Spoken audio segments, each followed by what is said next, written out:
B'ezras Hashem, there will be a flyer going out for next week and for the following week.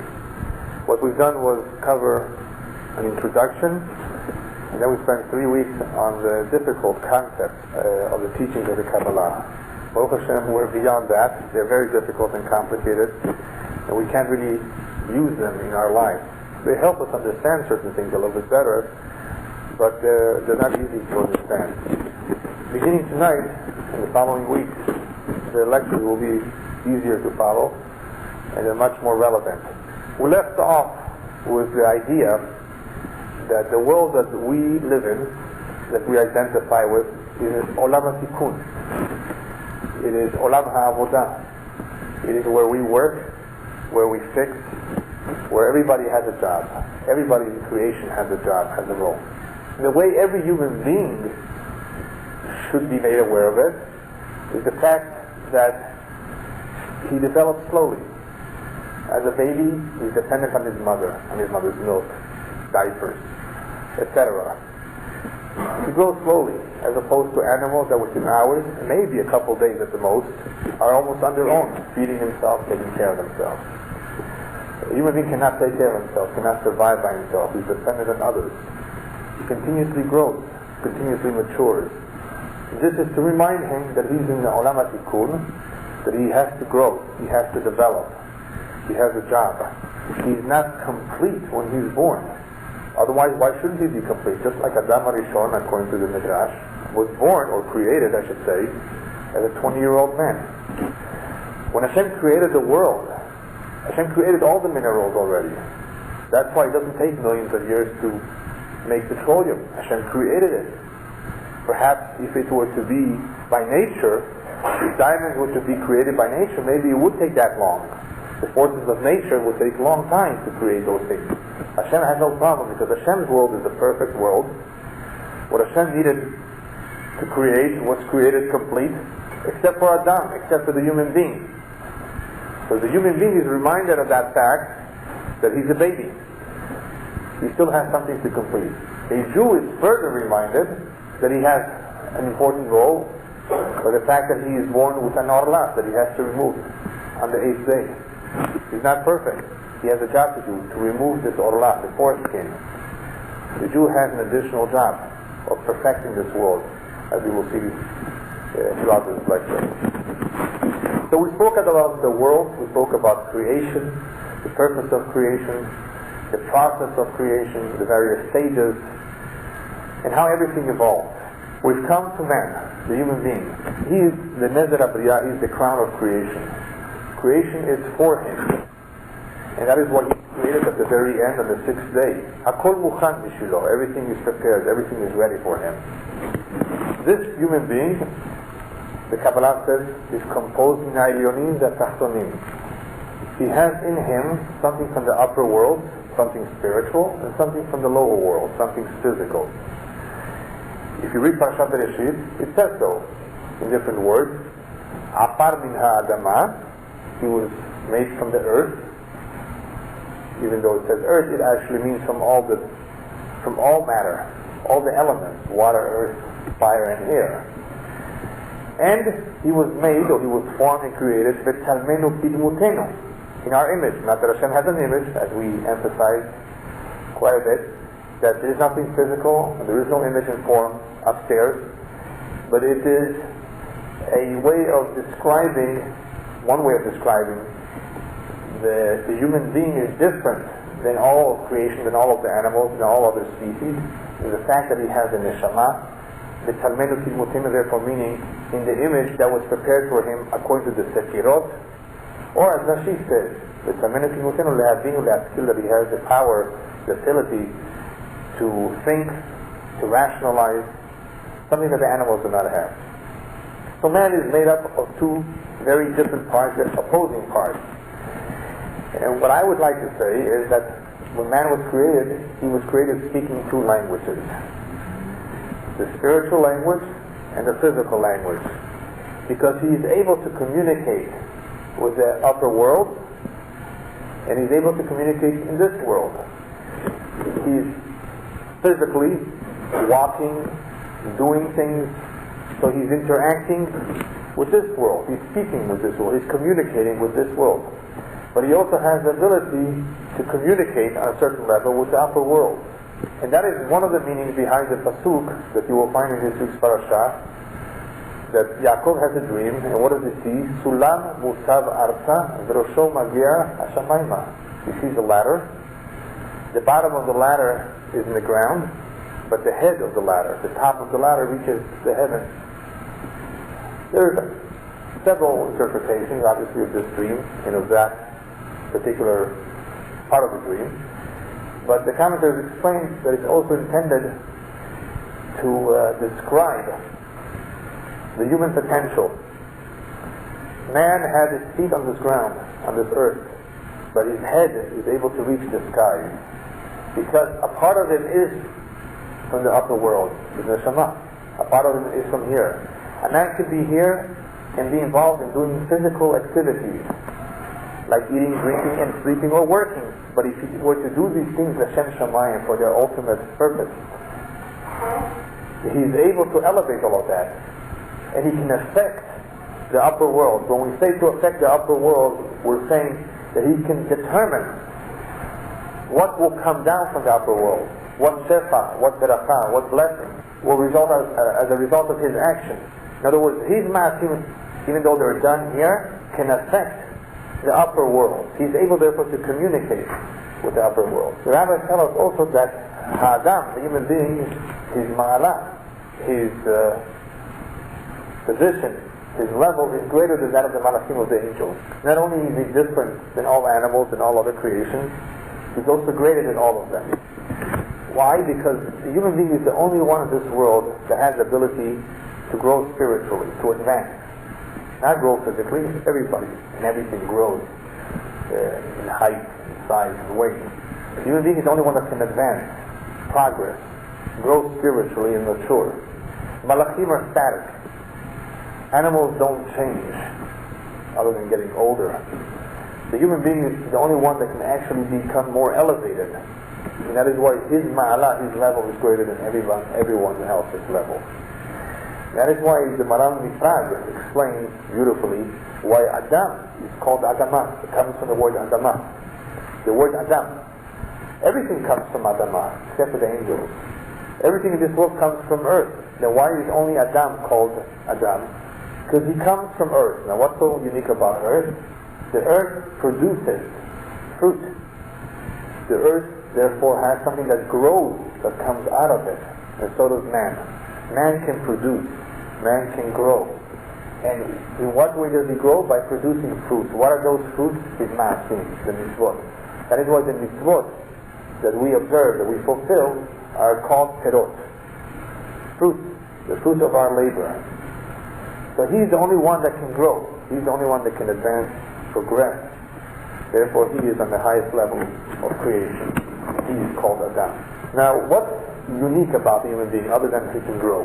What does he have that the rest of creation does not have? The Neshama. And the Kabbalah says that it is brought down in the Zohar that Neshama is a chelek elok ha'b'mal.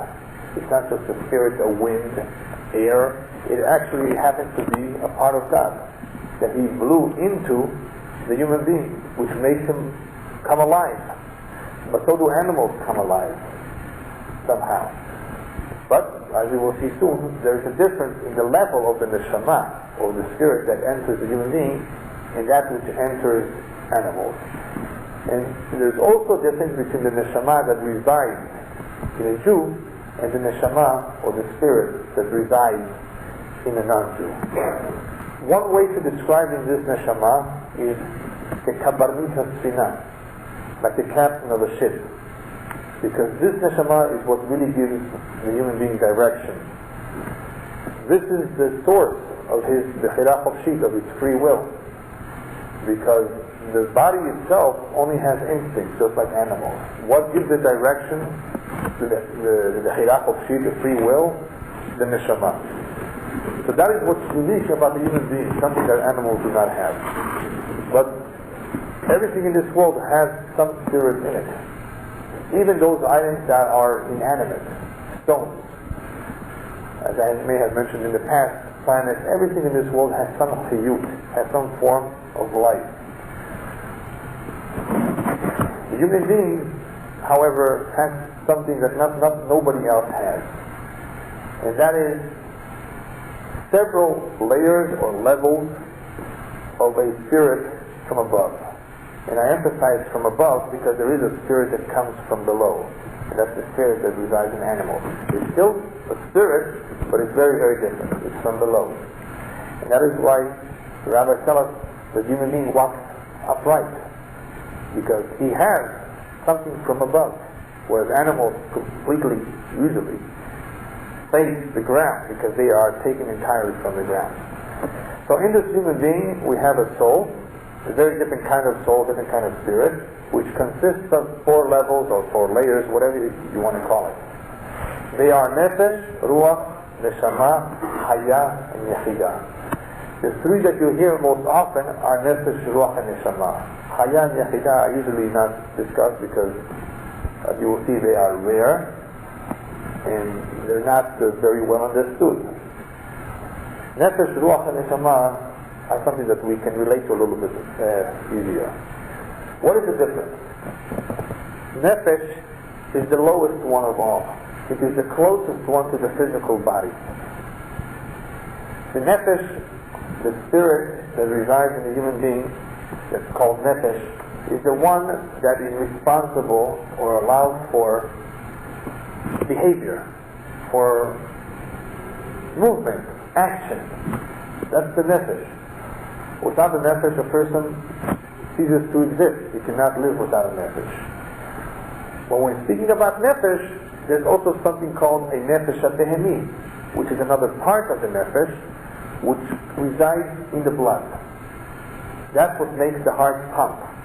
Regardless of how you call it, it's all Nefesh, meaning that this is the lowest level and the closest to the physical body, the one that runs the body, the one that makes it do what it does. This Nefesh is concerned with what? Physical survival. And that's why it has desires, everything that has to do with the physical body. Next level, a higher level, a more spiritual level, is the Ruach. Now you may sometimes read a book, read a story, read a midrash, and you may find that it says Neshama, it says Ruach, it says Nefesh. Sometimes these names are interchangeable. All they're talking about is the spirit, the spiritual part of the human being, as opposed to his body. That's all. Only the Kabbalah actually gets into the differences between each one and what the role of each one is. So sometimes you may hear someone say, well, he has a good Neshama. Well, are we talking about his Nefesh or his Ruach? No, it makes no difference.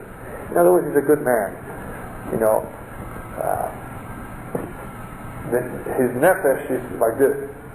Is it really his Nefesh, or it could be his Neshama? We don't know. We don't differentiate. When we talk about the Neshama, we're just talking about the spiritual part of the individual. But there are differences. The Ruach is considered a bridge between the Neshama and the Nefesh. The Neshama, which is a lot higher, cannot come down and join this body unless there is a bridge between it and the body. That bridge is the Ruach. Other than being a bridge, the Ruach is the one that's in charge, perhaps handles the feelings and the emotions.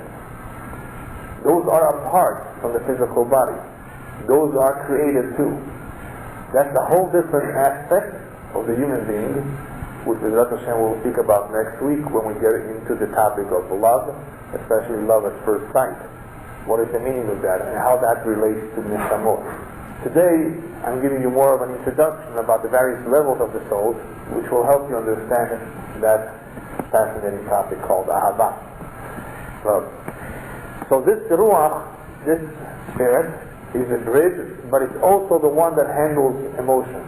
When somebody gets angry, upset, or he has intense feelings, that is, even though there are certain things that we feel in the heart, it is the Ruach, or as the Kabbalah says, the Ruach in the Nefesh, because I'm skipping around a little bit now. The Nefesh, Ruach, and Neshama have different parts to them too. There is a Ruach in the Nefesh and Neshama in the Nefesh. There is a Nefesh in the Neshama and a Ruach in the Neshama. So there's different parts of each one of these levels of the Neshama that expresses itself different. On the lowest level of the Nefesh, there is a Ruach, or the aspect of the Ruach at least, that manages the feelings and emotions. And that is the geshem between the Nefesh and the Neshama. The Neshama itself is more of the intellect, the actual decision making, the actual brain, the mind. Even though there's something in this brain, gray, that looks like jelly, right? That's the physical membrane, or whatever you want to call it, where there are cells and where there are nerves perhaps, and that does the physical job of the body. In other words, it gives direction, it gives instructions, how to pick up your hands and feet, and so forth. But the actual decision making comes from the Neshama. The Neshama, as I said before, is the captain of the ship. It is the one that makes the decisions. Chaya. Chaya is called Chaya because it is the first step or the first stage in any chiyut, in any life form in this individual. That is why it's called Chaya. But this is also a bridge between consciousness, self-consciousness, and the origin of the soul, the spiritual origin of the soul. It's a very high level.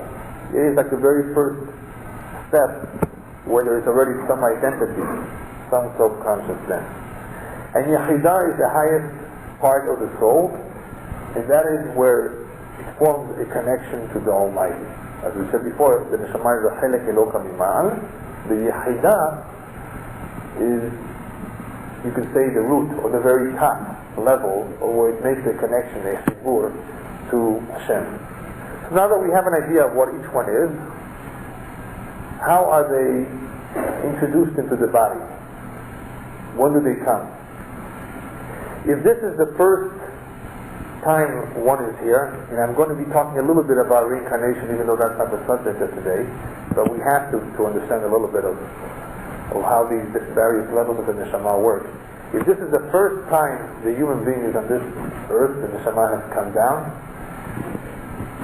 the Zohar said that at first the Nefesh enters the body. That's the level that enters the body up until the age of 13.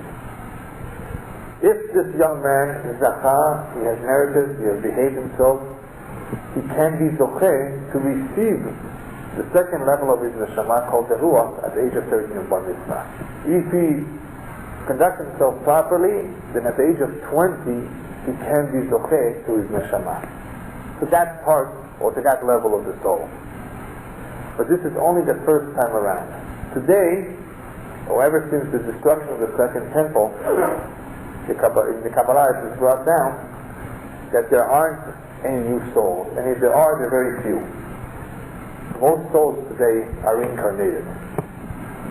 Some may not have been here for a while until they came back, but just about everybody is here the Gigul.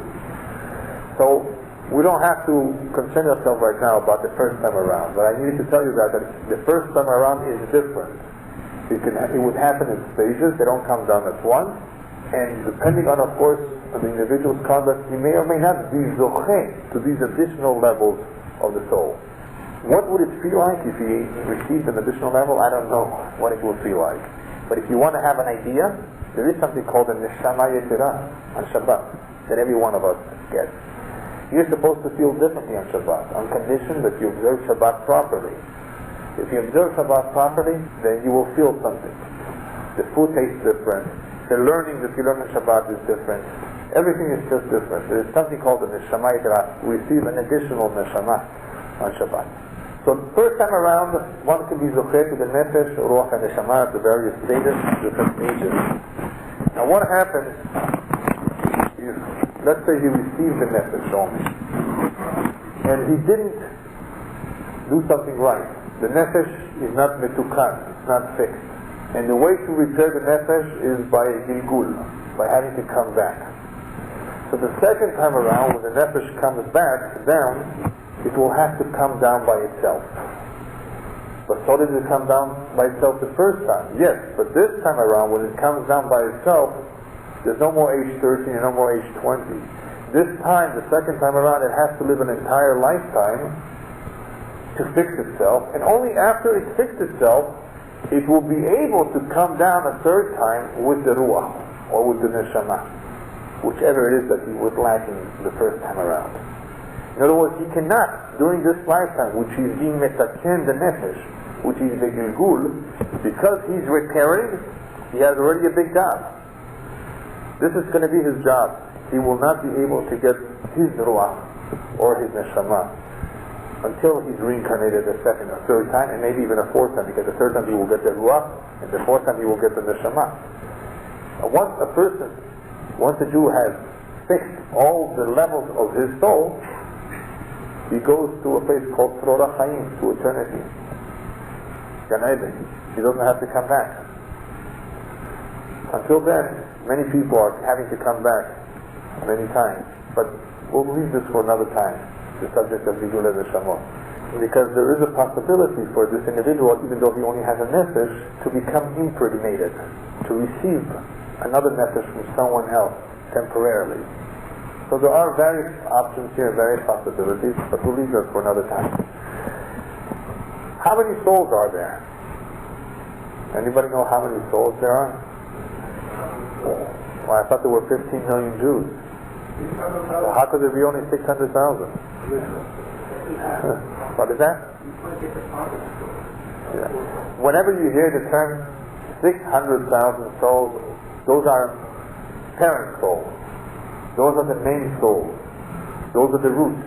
All the souls that exist in the world at any given time are just part of all these souls, because each of these souls, as the Kabbalah describes it, belong in a tree where there are branches, there are roots.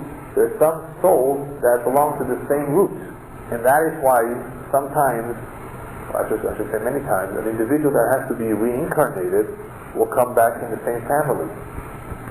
And it very possibly could be that your uncle who passed away will be your child. When he was around, he was your uncle. He had passed away already several years ago. And now, when you have a child, it may be your uncle coming back this time as your child instead of your uncle. Because they tend to come back. They tend to come back in the same family. Because there is a connection. We look at it as a physical connection when brothers and sisters are alive, but there's also a spiritual connection. There's a spiritual connection even amongst people who are not relatives. And we'll speak about that next week. That is the bond between certain people. Because they belong to the same Shoresh Neshama, the same roots. So there are roots, but all the Neshamot that you see in the world at any given time are just parts that are in the 600,000, but independent of it too. Each one is his own Neshama, but belongs to the greater tree of souls, which consists of 600,000. We're talking about Jewish souls. Yeah, we're only talking about Jewish souls. Perhaps this is a good time to explain the pasuk in Mishlei. Mishlei talks about the soul and says, Vera Shem Nishmat Adam Chosef Kol Chadrei Vatem. In this pasuk, of a few words, Shlomo Melech is giving us a lot of insight as to the nature of the Neshama. And he compares the Neshama to a candle. Why to a candle? Because you can have one candle, an original candle, and with this original candle you can light 1 million candles. And you will not diminish the original light. The candle, the original small light in a candle, has the ability to light many candles. And you're not taking away anything from the original one. What does that tell you? That the Neshama, not only do the root Neshamot have parts that form many Neshamot, other Neshamot, but there's also something called Nitzotot, sparks, which, as I said earlier, since every Neshama has different parts to it, there's a Neshama, Shepa Neshama, Ruach Neshama, Nefesh Neshama, every soul has its own parts, so these parts can break up and can come back as sparks. The Neshama has like sparks, because when something comes back, only the part that needs to be repaired comes back. The part that is repaired doesn't have to come down again. Because otherwise, imagine somebody that repaired, but he still has something else to repair. When he comes back again, maybe he's going to do damage. Who is to say that the next Gilgul will help him? Could it be worse? Maybe it could be the same, but maybe it could be worse, or it can't be worse. Because that which is already good is not coming down. Only that which needs to be repaired. A chelik of the Neshama, a mitzvot of the Neshama.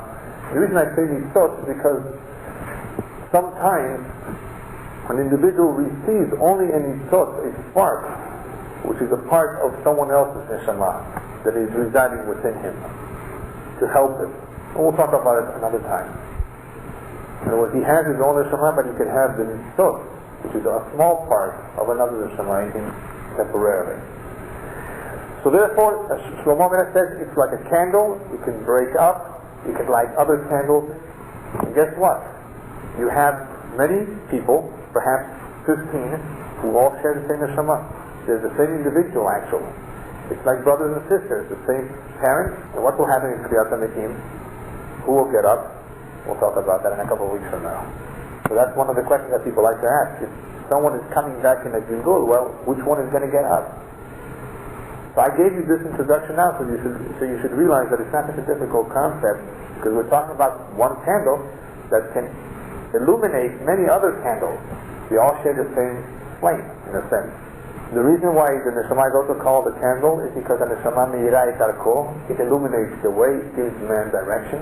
And it's also like a candle because the Neshama needs to be in a physical body. Just like a candle, the flame cannot be by itself, it has to be on a wick. You see, there's a connection there. In the same way, with the Neshama cannot function by itself. It has to be in a physical body. And it is in a physical body similarly to the way a flame is on a wick. It is compared to a flame because the flame rises. Did you ever wonder why you could make fire from oil?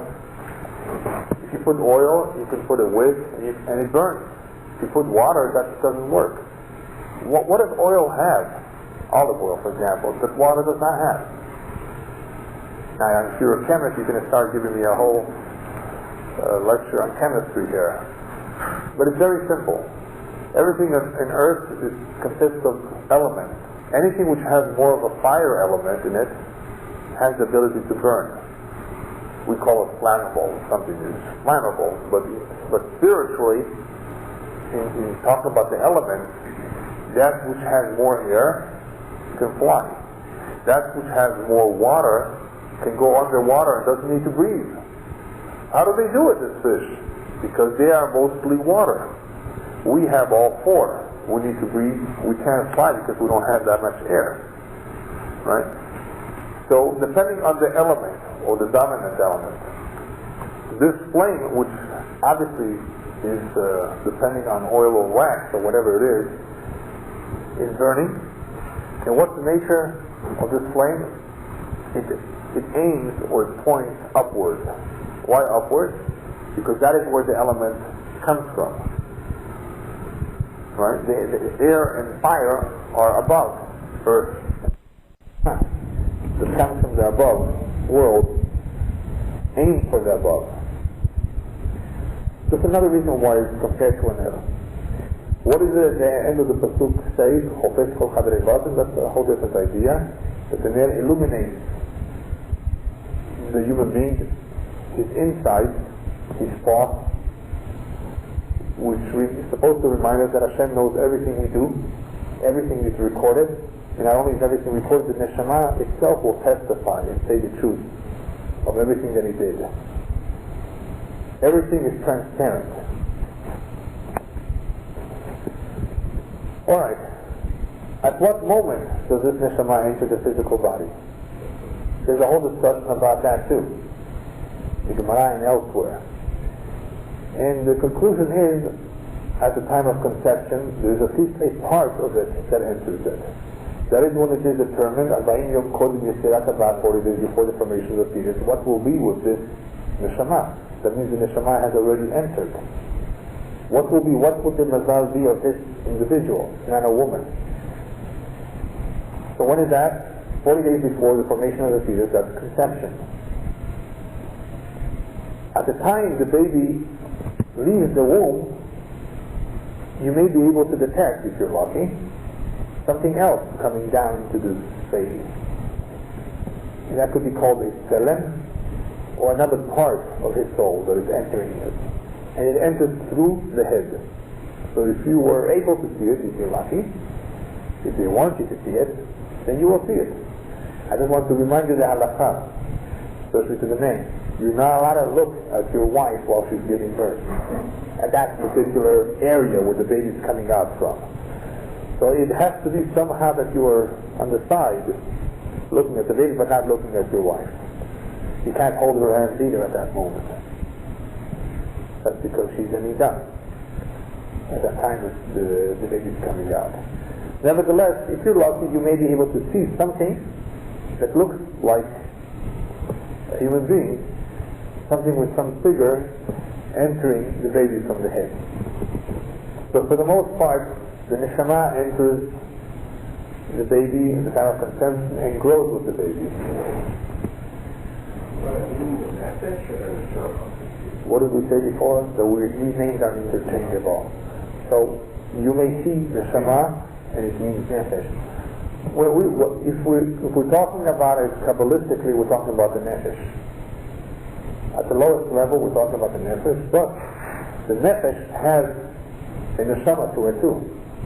Even though it has not acquired the level of Neshama, the level of the soul, but it has that part of it which gives it the intellect. Right? It's that part which will make decisions.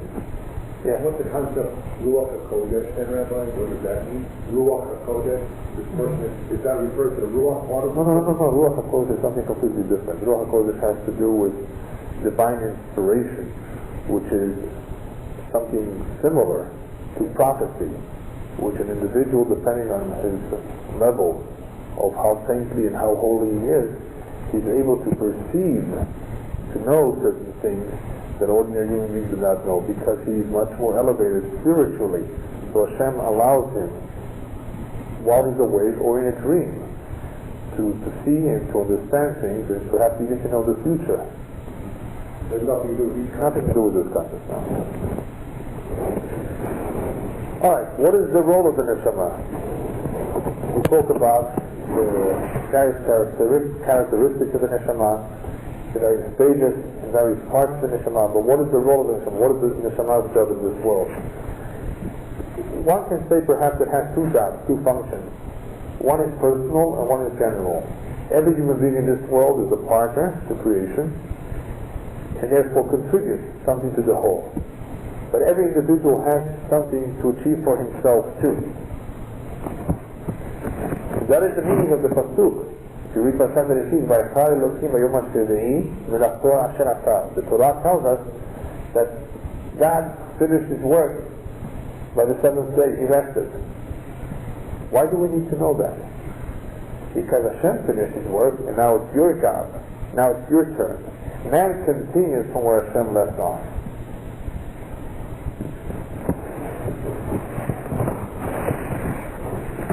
Now we come to a somewhat difficult concept, and I'll talk about it just briefly now, and maybe leave it for another time. Adam HaRishon, in the very beginning, had all 600,000 souls in him. Now it does not mean that all the souls were in him, physically attached to him in any way. It's that his personal soul consisted of, or was tied to all the roots of all the souls. In other words, he had a big soul, you can call it that way, that was made up of the root, of the source of all the souls in the world, of the 600,000 souls. As a result of his thing, they all scattered. And with that sense, perhaps a couple of weeks from now, I will explain what happened as a result of all these souls scattering. But for now, you will understand a very fascinating point.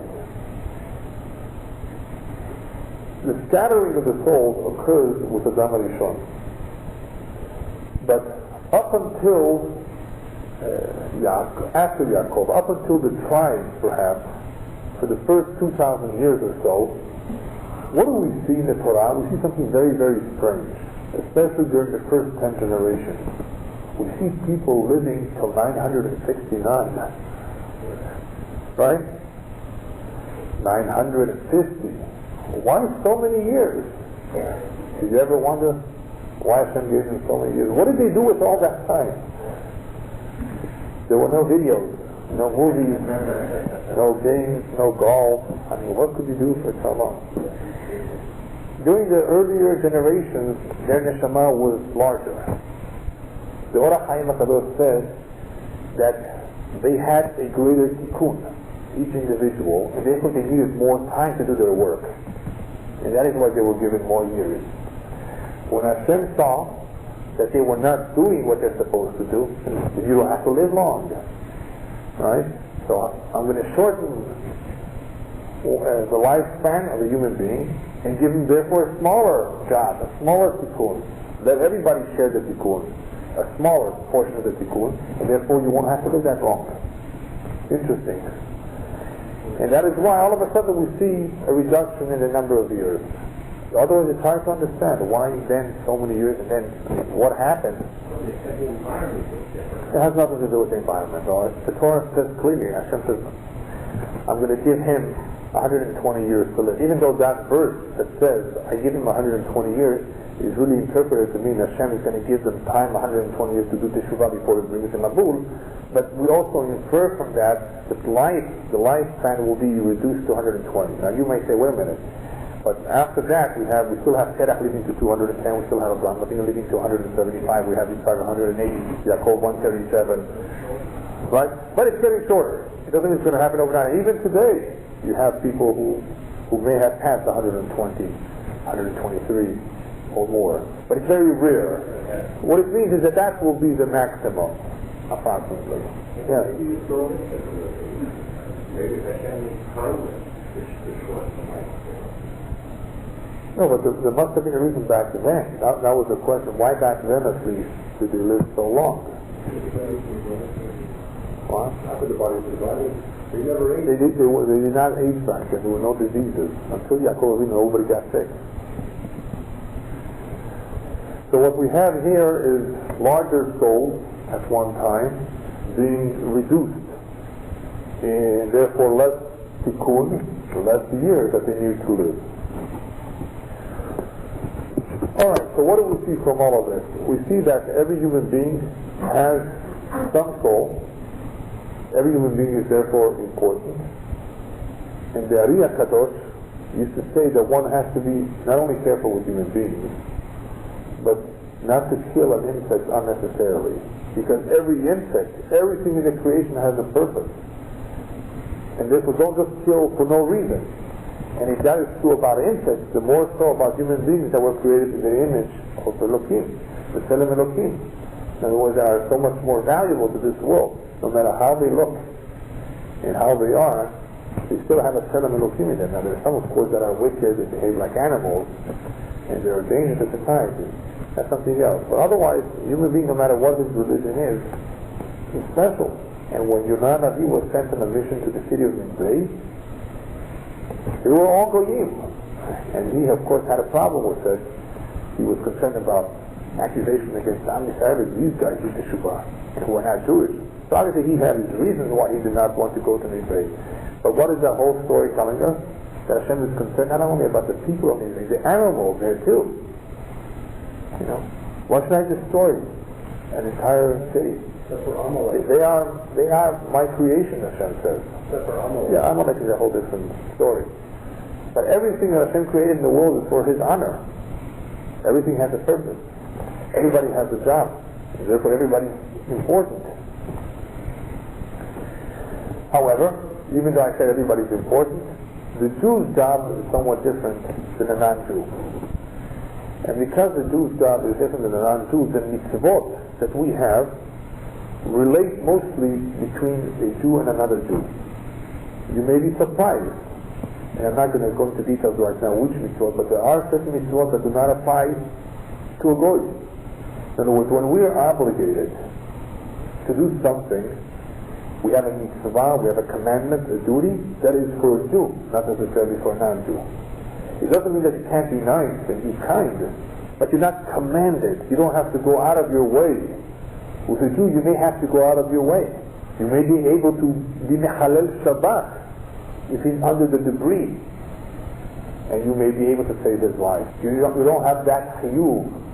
Not only don't you have that chiyuv, you cannot be mechalel Shabbat if he's not Jewish.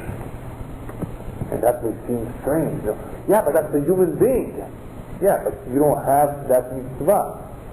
There are certain obligations that we have, and there are certain limits of what we can do or what we have to do. Because Am Yisrael has something called arvut.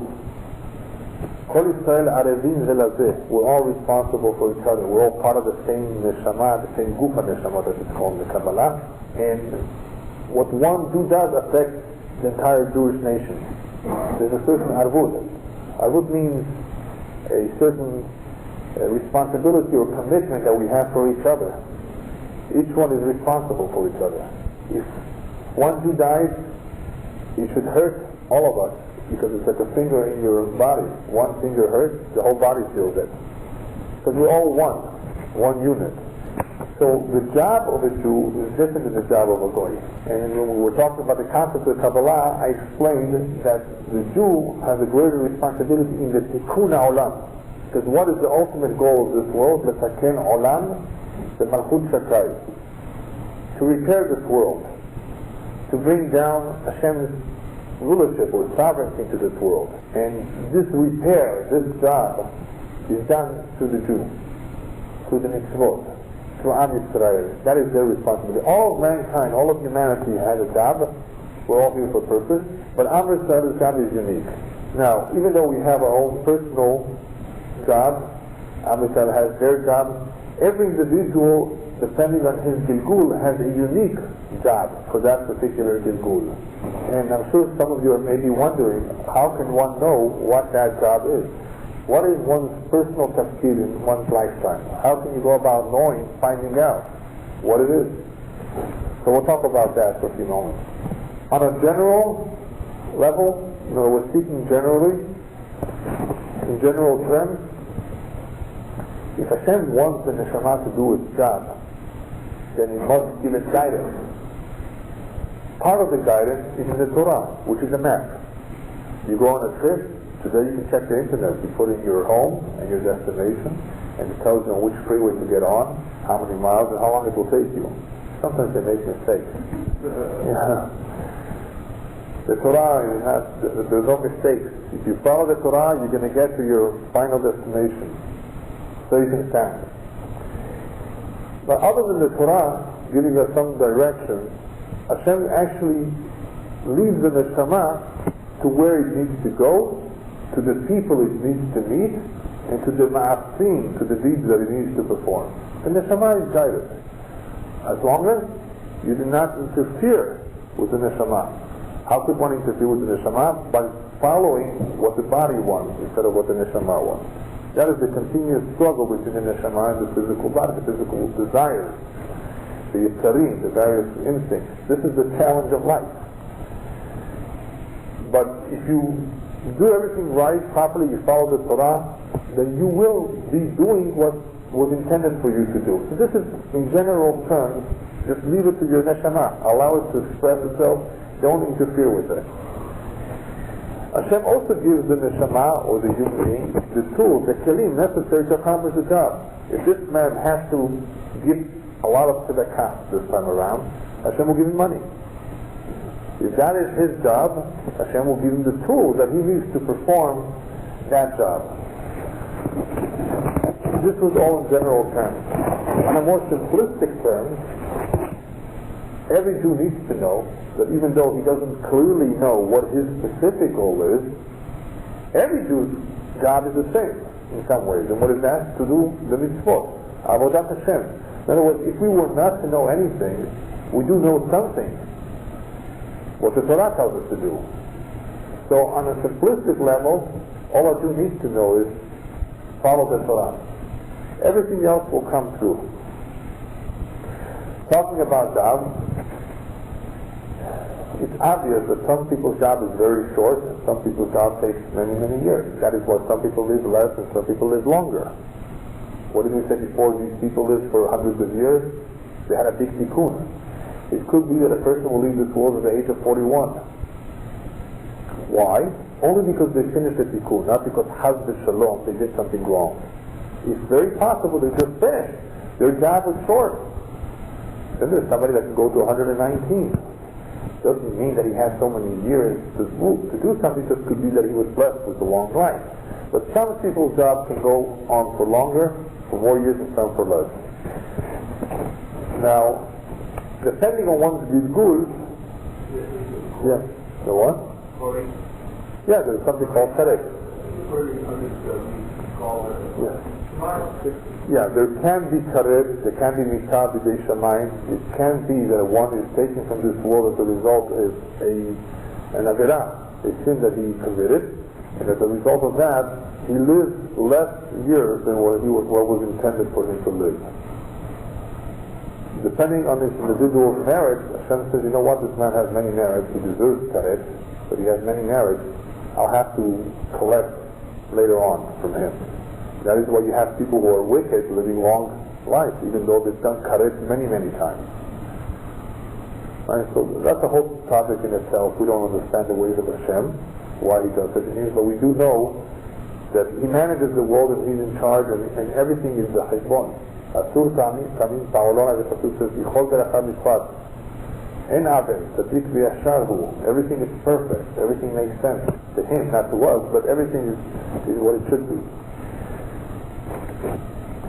Then there is a gilgul that something specific has to be done, and that could last for 8 days. And there have been stories of a baby being born, having the brit milah, and passing away the following day, and everybody's sad. Everybody's sad except for the tzaddikim who realize that this is a Neshama teorah, Neshama shel tzaddik, the soul of a righteous man. All that's needed was this small tikkun, and didn't have to stay around and live this life again, get married, go to work, and who needs to suffer so much? So in some ways, you know, it's good, but we don't want to be, of course, involved in something like that because it's very tragic and it's very painful. But obviously, that is the tikkun. That is the tikkun. The tikkun can be 8 days. Because all it needed was the brit milah. So depending on what the job is, that can determine how long a person will live. Another way that a person can know what his particular job in this world is in the following way. The Kabbalah says that when it comes to learning for a man, if he is pulled to learn Gemara, Halakha, Kabbalah, he's very excited about learning this area of Torah much more than other areas. We all have to know a little bit of everything. But if an individual is pulled, attracted to learn something more than another, that is an indicator that his Neshama is pulling him in that direction, that he needs to learn that in this gilgul, in this reincarnation. But when it comes to mitzvot, to commandments, to doing a particular mitzvah, it's very possible that one has come back in a gilgul because either he lacked his particular mitzvah, or because he committed a certain averah, right? That could be the reason why he's here. If that's the case, how does he know what it's for? The mitzvah that he has the most difficult time with. But wait a minute, how come when it comes to learning, it's the one that he enjoys the most, that's easiest for him, and when it comes to mitzvah, on the contrary, it's the one that's the most difficult for him. That's the indicator of what he's here for. And that's very simple. The Yechida doesn't want you to learn anything. No Chumash, no Gemara, no, he's not interested. So when you feel a attraction to something specific, who's telling you that? Not the Yechida, it's the Neshama. When it comes to mitzvot are not easy. You have to do the will of Hashem. If a particular mitzvah is more difficult than the rest, that is the one that the Yechida is giving you a hard time. The Yechida does not want you to fulfill your tikkun. So he will make it more difficult, but you will feel that it's hard. And that will be your siman. That's one you have to work on. So when it comes to mitzvot, the one that you're having a difficult time, you have to work on it. When it comes to learning, the one that you are attracted to, the one that you enjoy, spend the most time on that. That's the indicator that the Neshama is here to learn that. It could be that in the previous Gilgul, in the previous lifetime, you didn't learn that. There are some people that don't like Kabbalah. You know why? Because in the previous lifetime they already studied it. There was one such rabbi that used to fall asleep whenever he studied Kabbalah, and he felt terrible. He went to the Kabbalah and asked, why is it that I don't have the merit? Because you don't understand. Your Neshama already covered Kabbalah. You've come here for a different limud altogether. Don't worry about it so much. This is not for you. That's why if you take care of your Hashem can take you early, or this is accomplished. Not always, no. You don't have to worry about that. Hashem will not take you before the time unless that you don't. There's no need for you in this world. But if there's some need, then you can still stick around. All right. I want to talk a little bit just about the mitzvot and how they relate to different parts of the Neshama. We spoke a little bit about this in the past, how the Neshama is divided into 613 parts. So it is the body. The various parts of the Neshama correspond to the various parts of the body, and they all correspond to the various mitzvot. Therefore, when an individual does not perform a certain mitzvah, or when he does a certain avirah, he's actually weakening that part of his neshama, which may in turn weaken that part in his body. So it's very possible, I'm not that familiar with this because we don't have that kind of information anywhere. Hashem knows about this. If somebody becomes sick in a particular part of his body, it's obviously indicative of something spiritually. Now, it all depends on what that something is. I mean, if it's just caught a cold, it could be his problem. He didn't dress himself. If he smokes, then he's going to hurt his lungs, right? Obviously, there's certain things that we can do and harm ourselves. But if it's something out of the blue, one should pay attention and ask himself, well, maybe there is something that I did wrong, and attempt to correct that. Because there's a direct relationship between the various parts of the Neshama and the various parts of the body and how they correspond to the mitzvot or to the avirot. Quick story about Dari with one of his students. Dari saw on his forehead, the alphabet is on the forehead, but the letter Gimel is upside down. So he must have stolen it. Get it? Me, Rabbi? I feel it now. How could it be? Anyway, one day he decides to, at the end of the day, put a big bowl of money in front of his workers. If I did not pay any one of you, if I owe any one of you, please take what is coming to you. Nobody came except for an old lady at the very end came and took a couple of coins. And everybody left. Next morning he comes to Dari and Dari says, Baruch Hashem, you can't tell you, all okay now. He says, what happened? He says, that lady that came to take the money from you, she worked overtime once and you never paid her for that.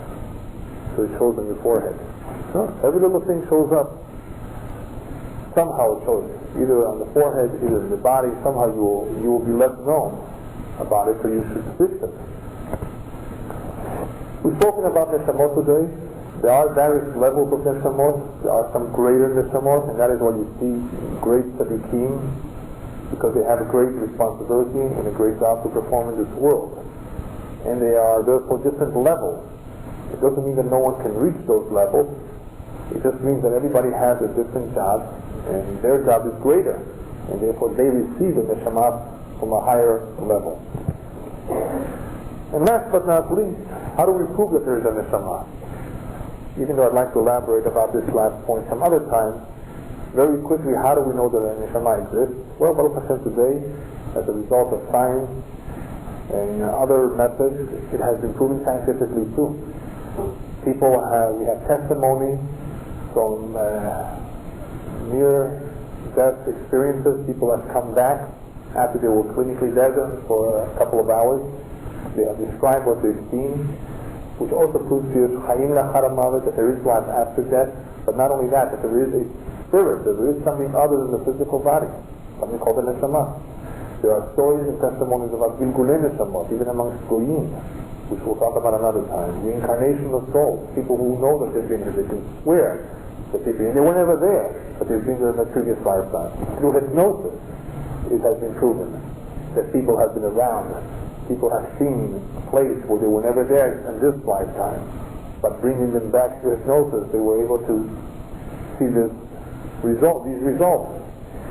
And the flesh cannot just be the one that's making all the decisions, because what happens when the spirit departs? The flesh is dead. It can't do anything. The flesh obviously is not you. What is you? It's the Neshama. There's something else other than the flesh that's making all their decisions. And most important of all, there's something called free will. Animals have instincts. They don't have free will. The flesh, all it has is instincts. The fact that we have free will is indicative that we have something which is loftier than just the plain flesh, the plain body. That's called the Neshama. Okay, so the Hashem will continue next week with the topic of love at first sight and the meaning of love according to the Kabbalah.